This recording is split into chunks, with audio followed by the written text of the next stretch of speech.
저는 아주 오래전에 고등부 전도사로 사역을 할 때 제가 담당했었던 학생들과 함께 이 사도행전 17장의 말씀을 공부했었던 적이 있습니다. 이때 아이들에게 오늘 본문 말씀 속에 사도 바울이 도착을 했었던 아덴이라고 하는 도시가 그리스의 아테네다라고 설명을 하니까 아이들이 깜짝 놀라는 것이죠. 아니, 우리가 학교에서 사회 시간, 역사 시간에 배웠던 그 유명한 아테네, 시험 문제에 단골로 등장했었던 아테네가 성경 말씀 속에 나온다라고 하면서 신기한 마음을 갖는 친구가 있었고요. 또 그 중에 한 놈은 저는 사도 바울이 너무 부럽습니다. 저의 버킷리스트 가운데 하나가 이 그리스의 아테네를 한번 방문해 보는 것인데 하나님께서 사도 바울을 관광여행 패키지로 아테네에 보내셨군요 라고 하면서 부러워하는 그런 친구도 있었습니다.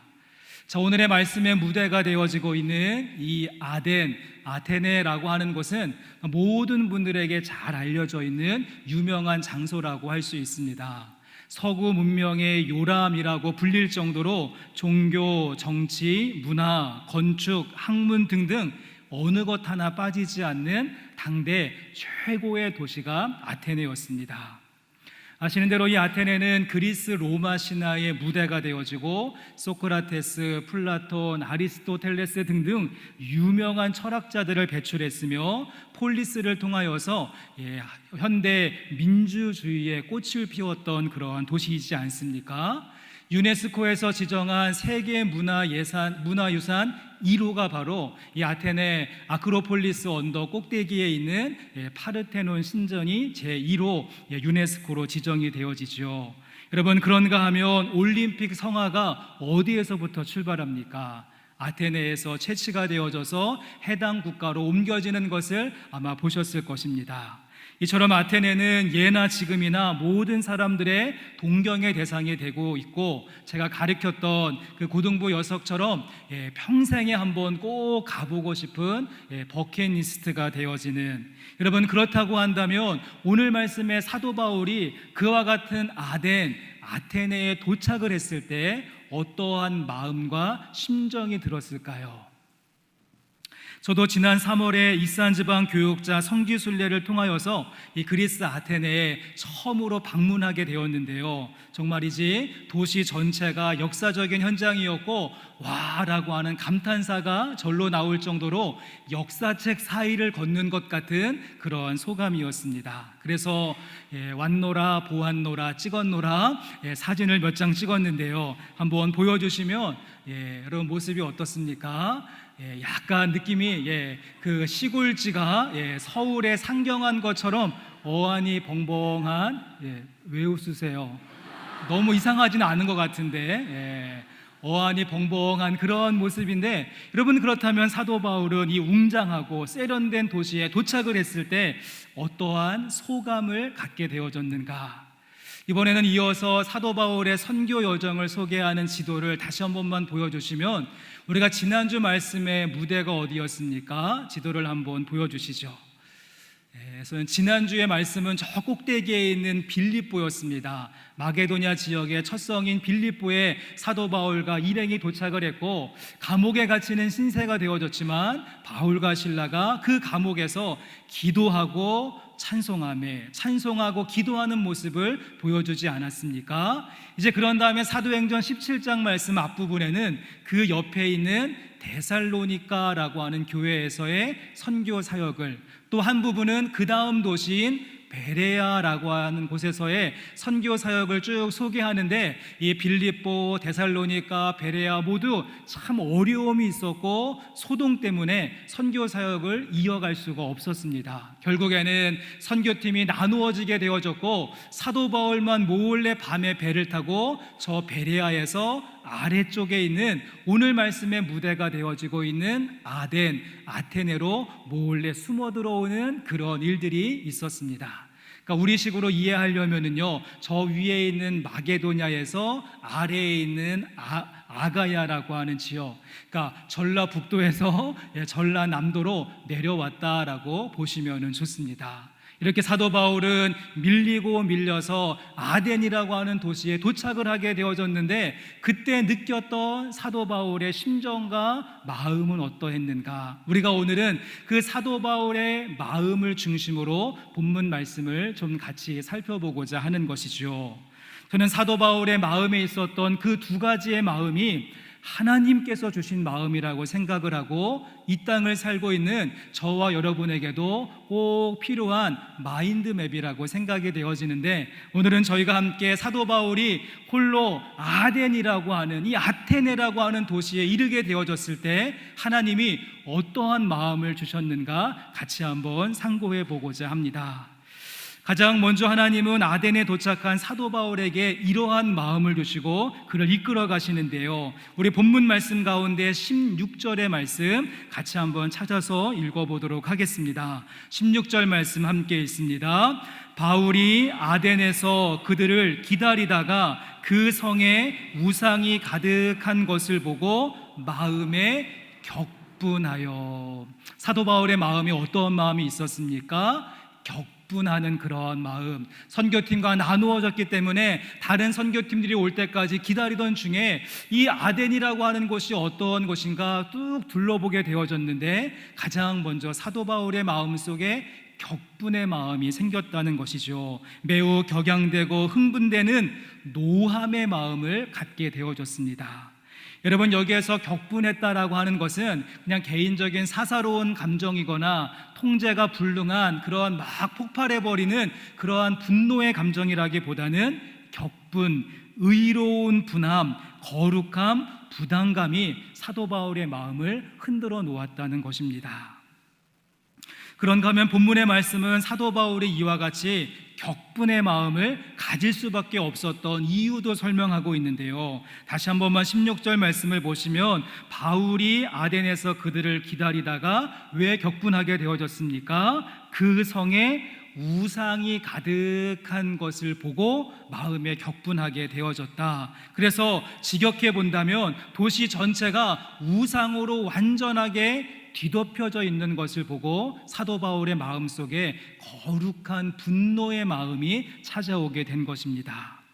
여러분, 그도 그럴 것이 아테네라고 하는 이름 자체가 우상 숭배와 연결이 되어집니다. 그리스 히랍 신화에 보시면 포세이돈이라고 하는 신이 있고 아테네라고 하는 여신이 있는데, 이 두 신이 모두 이 도시를 탐내게 되어지죠. 둘이 막 경쟁을 하다가 결국에는 이 아테네 여신이 이 도시 사람들에게 감람나무, 올리브 기름을 선물하게 되어지자 도시 사람들의 마음이 바뀌어서 포세이돈을 따르지 않고 아테네 여신을 따르기로 하고, 그 도시의 이름 자체를 아테네라고 하는 이름을 갖게 되어지는 모습. 또한 그들은 아테네 신뿐만 아니라 할 수만 있다면 최대한의 많은 신들을 섬기고 싶다. 그래서 그 당시에 유행했던 말이 아테네 거리에서 사람을 찾는 것보다 신을 찾는 것이 더 쉽다라고 하는 말이 나올 정도로 많은 신들이, 많은 우상들이 존재하는 모습이었습니다. 아크로폴리스 가운데 중간에 있는 스퀘어에는 그래서 아테네 시가 공식적으로 인정한 300개의 신상들이 세워져 있었고, 그것 외에도 이것저것 다 합쳐본다면 적어도 3만 개 정도의 우상의 신상들이 있었던, 말 그대로 만신전 온갖 신들을 다 모아놓은 그러한 박람회와 같은 도시가 아테네였다는 것이죠. 특별히 유네스코로 지정된 세계문화유산 1호가 이 아크로폴리스 꼭대기에 있는 파르테논 신전인데요, 거기에는 옛날에는 아테네 여신상이 얼마나 크게 세워져 있었는지, 그 아테네 여신이 들고 있었던 창 끝에 반짝 빛나는 그 부분이 64km 떨어진 곳에서도 목격되어질 정도로 어마어마한 규모의 신전이 세워져 있었다라고 합니다. 그 밖에도 아폴로, 주피터, 비너스, 머큐리, 넵튠, 다이아나 등등 우리가 한 번은 들어봤을 만한 그러한 신들이 즐비했기 때문에 정말 말 그대로 우상이 완전히 뒤덮고 있었던 그러한 모습, 그 모습을 사도 바울이 목격하고 바라보게 되어졌을 때 하나님은 그의 마음속에 격분, 의로운 분노, 거룩한 부담감의 마음을 갖게 하셨다는 사실입니다. 자, 이제 그 다음 이 말씀을 이어서 보시면 사도 바울이 이와 같은 격분의 마음을 가지고 그 다음에 어떻게 하고 있는지 우리 17절 말씀, 18절의 말씀 이어서 같이 읽어보겠습니다. 회당에서는 유대인과 경건한 사람들과 또 장터에서는 날마다 만나는 사람들과 변론하니 어떤 에피쿠로스와 스토아 철학자들도 바울과 쟁론할세. 어떤 사람은 이르되 이 말쟁이가 무슨 말을 하고자 하느냐 하고, 어떠한 사람은 이르되 이방 신들을 전하는 사람인가 보다 하니 이는 바울이 예수와 부활을 전하기 때문이러라. 말씀해 보시면 에피쿠로스와 스토아라고 하는 철학자들, 그리고 옛날에 수업 시간에 배웠던 것 같은 어렴풋한 이름들이 나오지 않습니까? 당시의 문명이라고 할 수 있는 헬레니즘 문명의 양대 산맥이 이 에피쿠로스와 또 스토아라고 할 수 있습니다. 서로 추구하는 노선과 철학적인 색깔은 조금 다르지만 이 둘의 공통점이 있다라고 한다면 둘 모두 앞에서 이야기했던 우상 숭배와 밀접한 관련이 있다는 것이죠. 자세한 설명은 시간 관계상 다 드릴 수 없고 한번 생각해 보시면, 먼저 에피쿠로스, 여러분 사회 시간에 철학 시간에 배우셨는데 어떠한 특징이 있습니까? 네, 그렇죠. 네, 에피쿠로스는 가장 큰 특징이 쾌락주의. 그래서 아마 아타락시아라고 하는 말을 들어보셨을 것입니다. 생로병사가 지배하는 인간의 삶 가운데 우리가 추구할 수 있는 것은 육체적인 쾌락부터 시작하여서 정신적인 쾌락, 아타락시아를 추구해야 된다. 끝없는 그들의 그런 키워드인 것을 보게 되어집니다. 여러분, 이것이 그리스 로마 신화와 연결되어지는 것은 그리스 로마의 거의 모든 신들 80% 90%가 에로시즘에 빠져 있었기 때문에 그러한 신들을 숭배하는 사람들은 당연히 향락 문화와 쾌락주의에 빠질 수밖에 없었던 것이지요. 그런가 하면 스토아 학파는 조금 결이 다르다고 할 수 있습니다. 이들은 범신론에 입각하여서 누구나 무엇이나 신이 될 수 있다라고 하는 주장을 펼치게 되어집니다. 이데아라고 하는 말을 강조하면서 이데아, 그래서 인간이 가지고 있는 이 이성을 가지고 사상적인 세계, 논리적인 세계, 정신적인 세계를 끊임없이 추구하다 보면 인간도 언젠가는 신의 경지에 이를 수 있다라고 하는 것이 스토아 철학의 특징이라고 할 수 있고요. 여기에서 나온 아류가 바로 영지주의라고 하는 이단이 나오게 되어집니다. 여러분들의 표정을 보니까 아이고 어렵다 생각하시는데, 복잡하고 어려운 거 이제 다 지우개로 지워버리시고 제가 말씀드리고 싶은 내용의 요지는 무엇인가 하면 한번 곰곰이 생각해 보십시오. 오늘 말씀 가운데 사도 바울이 그 마음에 격분의 마음을 갖게 했었던 그 모든 내용들, 그래서 우상이 가득히 도시 가운데 있고 그 우상을 통하는 많은 잘못된 사상들이 그 도시를 가득히 채우고 있었는데, 저는 이와 같은 격분의 요소가 우리가 살고 있는 오늘 우리의 삶에도 그대로 연결되어지고 이어지고 있다라고 생각을 합니다.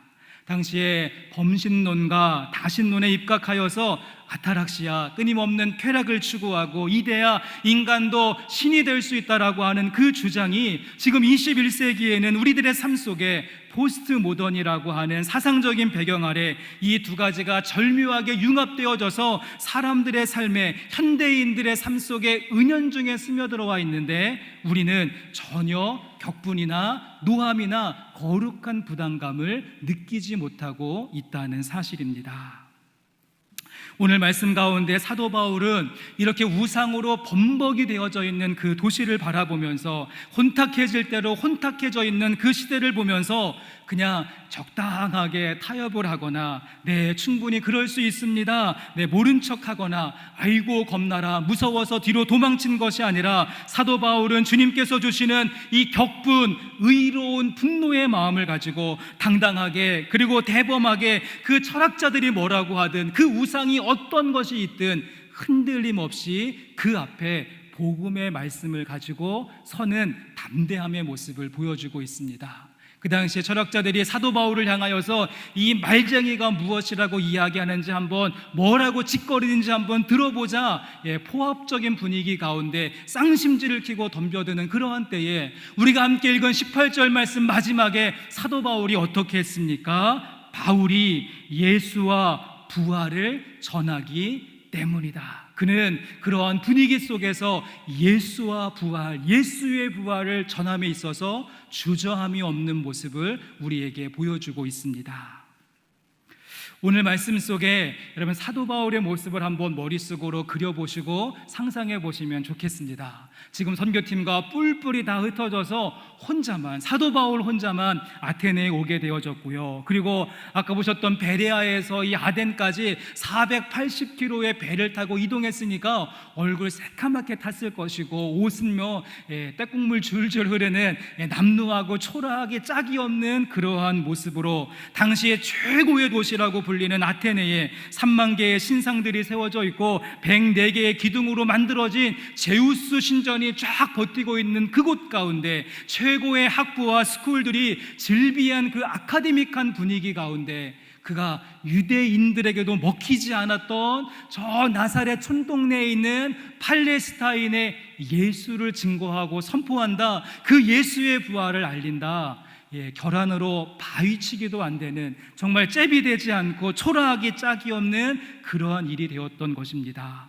또한 그가 선포하는 메시지를 들어보니까 신이 인간에게 채찍질 당하고 창에 찔리고 결국에는 십자가에서 죽어버린다는 이야기, 아니 지금 우리에게 그러한 것을 믿으라고, 인간보다도 저급하고 열등하고 수준 낮은 그러한 신을 믿으라고 박스 로마나 힘과 권력을 최고의 가치로 여기고 있었던 그 로마인들에게, 그리고 세련된 모습을 가지고 있었던 그 아테네 시민들에게 예수님의 스토리는요, 초라하고 볼품없고 무시하고 조롱하기에 딱 좋은 컨텐츠가 되었다는 것입니다. 여러분, 그리고 지금 사도 바울이 아레오바고 언덕에 서 있는데요, 이것이 어떠한 곳인가 하면 이전에 이 헬라에 살고 있었던, 이 히랍에 살고 있었던 젊은이들을 현혹시키고 헷갈리게 만든다라고 이야기해서 우리가 잘 알고 있는 소크라테스와 피타고라스가 여기에서 사형 선고를 언도받았던 곳이 아레오바고, 말 한마디 삐끗 잘못하게 되어지면 바로 끌려나가서 처형당할 수밖에 없는 그러한 곳. 하지만 사도 바울의 모습 어떻습니까? 하나님께서 부어주신 격분과 거룩한 분노, 복음적 시각과 세계관이 주어지는 그 담대함을 가지고 전혀 위축되거나 초라해지거나 쫄지 않고 그 제국의 심장부를 향하여서 예수 그리스도의 부활을 선포하고 증거하게 된 줄로 믿습니다. 전 요즘 우리 한국교회와 그리스도인들의 모습을 볼 때 자꾸만 어떠한 이미지가 떠오르는가 하면 그 KFC 앞에 서 있는 할아버지의 모습이 떠오릅니다. 여러분, KFC 앞에 있는 할아버지 어떻습니까? 하얀 옷 입으시고 지팡이 집으시고 안경 쓰시고 인자한 모습으로 그 거리에서 어떤 일이 벌어지든지, 거기에서 어떤 말들이 오고 가든지, 어떠한 사건이 있든지 허허허 웃고 있는 것이 바로 이 KFC 할아버지의 특징이라고 할 수 있는데, 오늘 이 시대의 교회와 그리스도인들의 모습이 사람들이 교회를 향하여서 무엇이라고 말하든, 세상에서 어떤 일이 벌어지고 어떠한 사건이 있든 우리는 그냥 허허허 다 하나님의 은혜입니다 이렇게 말하게 되어지고, 그렇게 말할 수 있는 사람이 은혜로운 성도의 표준이 되어버리고 마른 것이 아닌가. 교회 안에서 환경을 이야기하고 사회 정의를 외치고 사회적 약자들을 대변하고 사회적 이슈에 대해서 목소리를 내면 어떻게 평가합니까? 야, 저 사람 정치적이야, 복음적이지 않아, 은혜가 없어, 이렇게 이야기하는 것이 우리의 문화가 되어버리고 말았습니다. 여러분, 그러다 보니까 결국 지금 우리 교회가 어떻게 되어지고 이 시대의 기독교가 어떻게 되어졌습니까? 저는 코로나를 통과하고 그 다음에 많은 일련의 사건들을 통하여서 아이고 이제 교회가 더 이상 추락할 곳이 없다라고 하는 생각을 했는데, 요즘 또다시 벌어지고 있는 여러 가지 뉴스거리들과 또 이슈들을 바라본다면 와, 정말 이제 앞으로 어떻게 해야 되나, 참담한 그 자체가 우리가 받고 있는 성적표가 된다는 것입니다. 성도 여러분, 소망하기는 여러분의 가슴을 한번 팍팍 치시면서 여러분이 어지러운 세상을 바라보시면서, 이 어지러운 세상을 바라보시면서 사도 바울의 마음속에 있었던 격분의 마음을 품으시고, 또 어그러진 이 땅의 한국교회와 그리스도인들의 그 모습을 한번 바라보시면서 우리가 이렇게 하면 안 된다고 격분의 마음을 가지고 자성의 목소리를 낼 수 있는 사도 바울의 야성을 회복하는 우리 영생교회 믿음의 성도들의 모습이 될 수 있기를 주님의 이름으로 간절히 소망합니다. 자, 그런가 하면 사도 바울이 이 아테네에 도착을 했을 때 하나님은 그의 마음속에 또 하나의 마음을 품게 하시죠. 그것은 무엇인가 하면 오늘 말씀의 제목을 보시면 오늘 설교의 제목이 격분과 긍휼의 복음이지 않습니까? 하나님은 사도 바울로 하여금 격분, 그 마음을 가지고 막 그냥 화를 내고 끝나게 하신 것이 아니라 그 격분의 마음이 긍휼의 마음으로 이어지게 하셨습니다.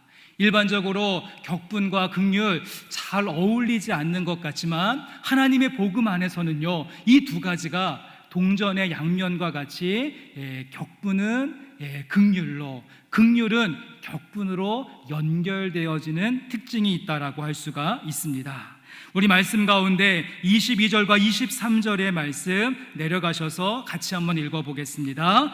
바울이 아레오바고 가운데 서서 말하되 아덴 사람들아, 너희를 보니 범사에 종교심이 많도다. 내가 두루 다니며 너희가 위하는 것들을 보다가 알지 못하는 신에게라고 새긴 단도 보았으니 그런즉 너희가 알지 못하고 위하는 그것을 내가 너희에게 알게 하리라. 아멘. 여러분, 이 말씀은 사도 바울이 그 아레오바고 언덕에서 설교를 시작하는 초입이라고 할 수 있는데요, 제가 이 말씀을 왜 긍휼이라고 하는 마음과 연결시키고 있는가 하면 사도 바울은 지금 이 자리에서 복음을 전파하는 자의 입장이 아니라 복음을 듣는 자의 입장에서 말씀을 이어가고 있다는 것이죠. 그래서 만약에 사도 바울이요 격분의 마음만 가지고 있었다라고 한다면 이 아덴 사람들을 향하여서 내가 너희들을 보니 범사에 종교심이 많다라고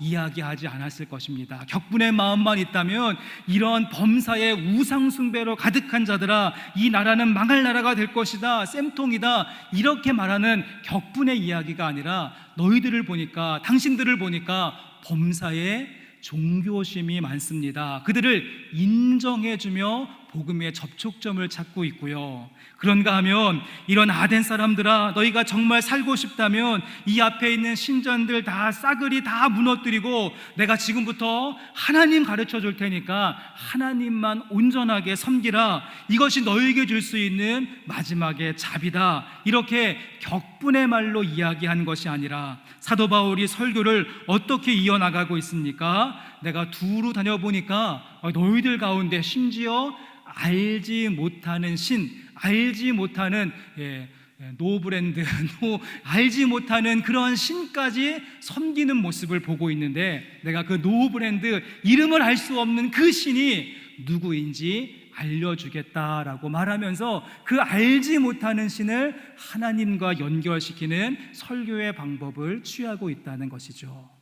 그래서 결코 격분의 마음만 가지고 선포하고 그리고 저주를 퍼붓고 끝나는 말씀이 아니라 그 백성들을 귀하게 여기고 긍휼하게 여기면서 그들에게 최대한 복음을 설명하려고 하는 사도 바울의 노력과 애씀을 우리는 보게 된다는 사실입니다. 이제는 지워주셔도 괜찮을 것 같아요.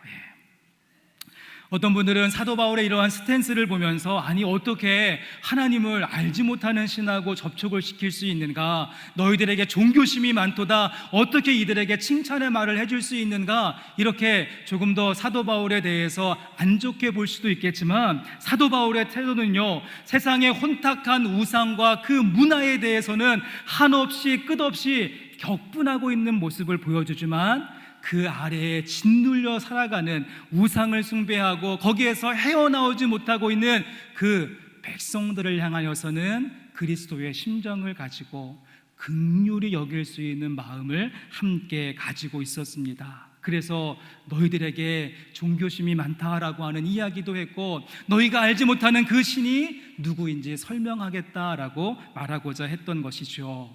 우리는 여기에서 범사에 종교심이 많다라고 하는 말에서 이 종교심이다라고 하는 단어를 조금 눈여겨볼 필요가 있을 것 같습니다. 헬라어로는요, 성경 말씀 속에 딱 한 번만 나오는 엄청 긴 단어가 쓰여지고 있어서 그걸 읽는 저도 어렵고 듣는 여러분도 어려우시기 때문에 읽어드리지는 않고, 사전을 보았더니 이 긴 종교심이라고 하는 단어는 두 가지의 단어가 합성이 되어졌는데요, 하나는 두려워한다라고 하는 말과 또 하나는 신들이라고 하는 말이 합쳐졌습니다. 그러니까 신들 앞에서 두려워한다라고 하는 어떠한 조금 초월적이고 근본적인 질문을 가지고 있는 종교심이 아니라, 이 두려움에 꽉 눌려있는 상태를 너희가 범사에 종교심이 많다라고 설명하고자 했던 것이죠. 그들의 두려움이 어떻게 나타났습니까? 우리가 많은 신들, 3만 개가 넘는 신들을 섬기는데 혹시나 우리가 빠뜨린 신이 있어서 우리에게 저주가 오거나 그 신이 우리를 해코자 하면 어떻게 하나. 그래서 그들이 만들어냈던 한쪽 귀퉁이에 있는 신이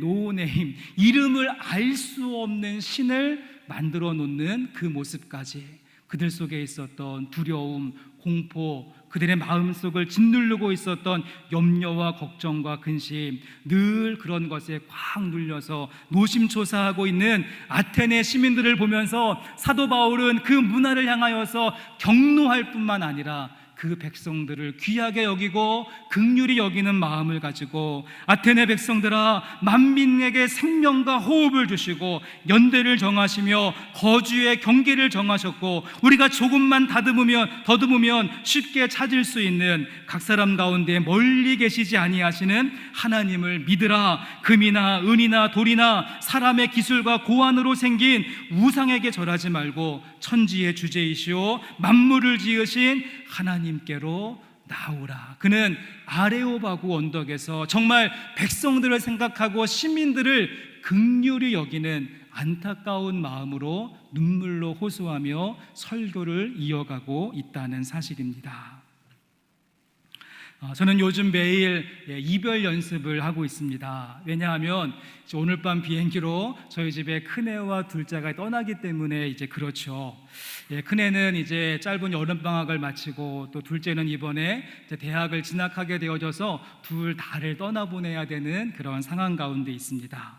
저희 아내는 무덤덤한데 저는 이 여성 호르몬이 과다 분비되는지 이 마음이 자꾸만 먹먹하고 혼자 밤에 이불 뒤집어 쓰고 몰래 훌쩍훌쩍 울기도 하는데, 이제 큰애는 4학년이 되어지고 저희 둘째 딸은 이제 이번에 1학년 새롭게 이제 시작을 하게 되어집니다. 고민 끝에 이제 저희 집에서는 언니가 다니는 학교로 동생이 이제 함께 가기로 결정을 했는데요. 저희 아이들이 대학을 진학하고 대학을 결정할 때 아버지인 저의 좀 겉면의 이야기들을 아이들이 들어주어서 결정을 하게 되어졌습니다. 물론 조금 더 좋은 학교에서 입학 허가서를 받기는 했지만, 저는 최종적으로 저희 아이들에게 이렇게 합격한 학교 가운데서 뉴욕 대학교를 진학할 것을 조금 이야기했습니다.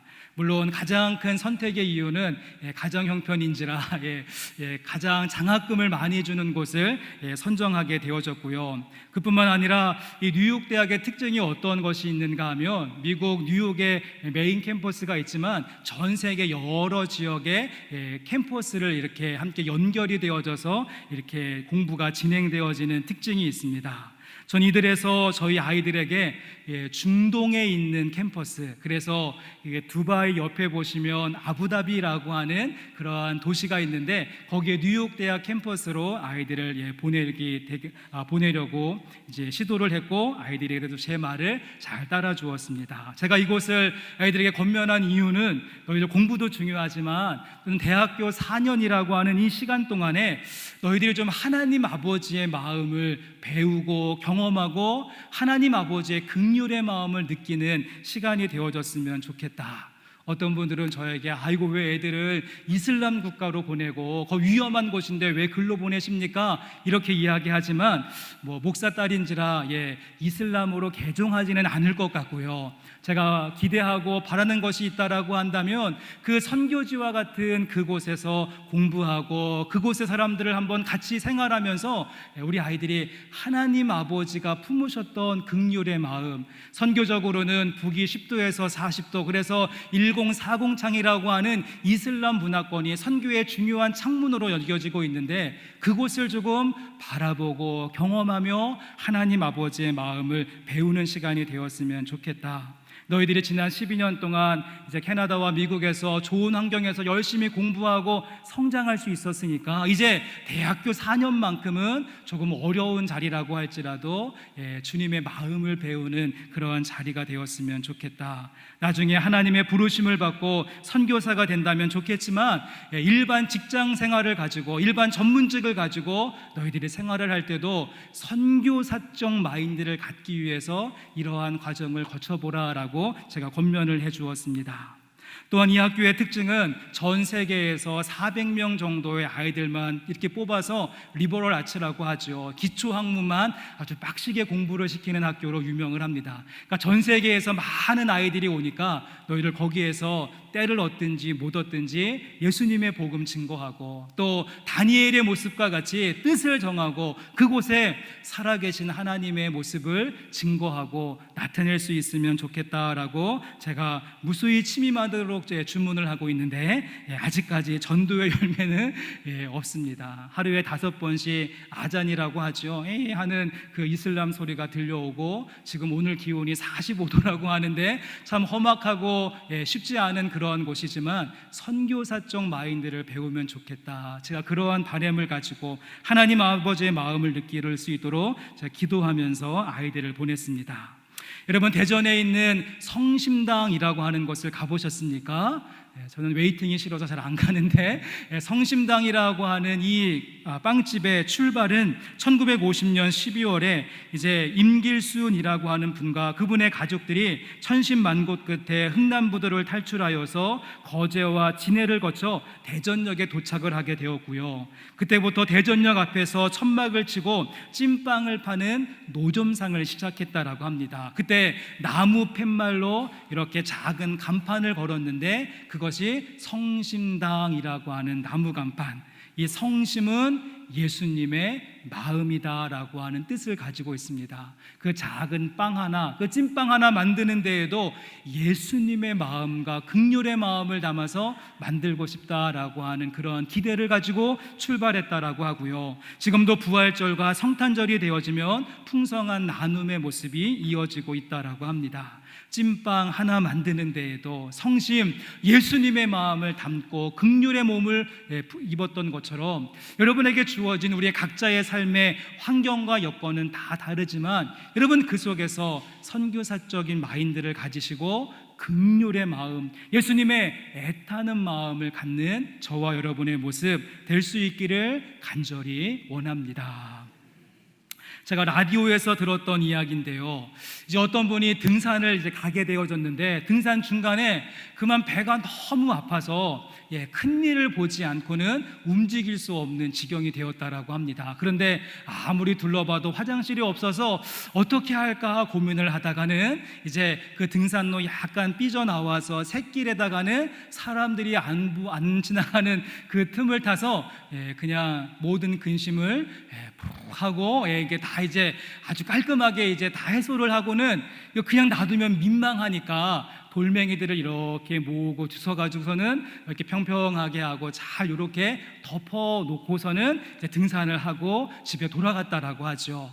한동안은 바빠서 등산을 못하다가는 한참의 시간이 지난 다음에 다시 이제 그 길을 가게 되어졌고 등산하면서 쭉 올라가다가 자신의 추억이 있는 그 자리에 딱 이르게 되어졌는데 아니 거기에 돌탑이 이렇게 쫙 쌓여져 있는 것을 보게 되었다라고 하죠. 지나가는 사람들이 거기에 평평하게 뭔가 이렇게 잘 조성되어져 있으니까 뭔가 신성한 자리인지 알고 돌을 올려놓고 또 올려놓아서 돌탑이 만들어졌고, 때마침 어떤 사람이 지나가다가는 그 사람도 돌을 집어서는 거기에 올리고 비나리 하는 모습을 보면서 차마 저 안에 제 똥이 있어요 라고는 말해주지 못했다라고 하는 제 이야기를 들었습니다. 뭐 진짜인지는 모르겠지만, 자, 오늘의 말씀의 무대가 되어지고 있는 여러분, 아테네라고 하는 도시, 그 당시에 로마와 알렉산드리아에 이어서 3대 도시로 뽑히던 그런 타이틀을 가지고 있었던 도시였습니다. 웅장한 기둥들이 쭉쭉쭉 뻗어 올라간 무수히 많은 신전들이 위용을 뽐내고 있는 곳이었고, 세계 문화 유네스코 1호로 지정되어지는 자부심이 있는 곳이었으며, 탁월한 철학자들 무지막지하게 모여 있을지라도 여러분, 그들의 모습 하나씩 다 거두어내고 나면 마지막에 무엇만 남습니까? 두려움과 무서움과 공포만 남아있는 그들의 모습. 그래서 우리가 혹시 놓친 것은 없는가, 알지 못하는 신까지 섬길 수밖에 없는 그 두려움이 가득한 백성들의 모습을 보게 되어졌을 때, 사도 바울의 마음속에 긍휼의 마음, 우리 예수님에게 있었던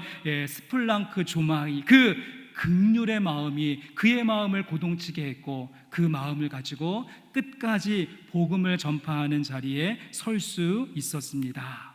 여러분, 소망하기는 저와 여러분에게도 오늘 사도 바울의 마음속에 있었던 격분의 마음과 긍휼의 복음의 마음이 있기를 주님의 이름으로 소망합니다. 저는 이 격분과 긍휼이라고 하는 두 가지의 마음을 열기와 온기라고 하는 말로 정리하며 말씀을 마무리하고 싶은데요, 여러분, 이 시대를 바라보면서 열기, 우리의 가슴을 치시면서 우리 가운데 격분하는 모습, 이 어두운 시대를 바라보시면서 안타까운 사상들로 지배되어져 있고, 그리고 교회가 사명과 역할을 잃어버린 이 모습을 바라보시면서 그냥 KFC 할아버지처럼 허허허 다 좋습니다 이렇게 보지만 마시고, 가슴을 치시는 그 열기, 뜨거운 격분이 우리 가운데 있기를 원합니다. 또 한 가지는 온기, 우리가 마음을 주무르면서 따뜻한 온기, 긍휼의 마음을 가지고 두려움과 우울함에 묶여있는 그 애타는 사람들의 모습을 바라보시면서 그리스도의 복음을 생명의 길을 전파하고 인도하는 긍휼, 따뜻한 온기가 우리 가운데 있기를 주님의 이름으로 간절히 축원합니다.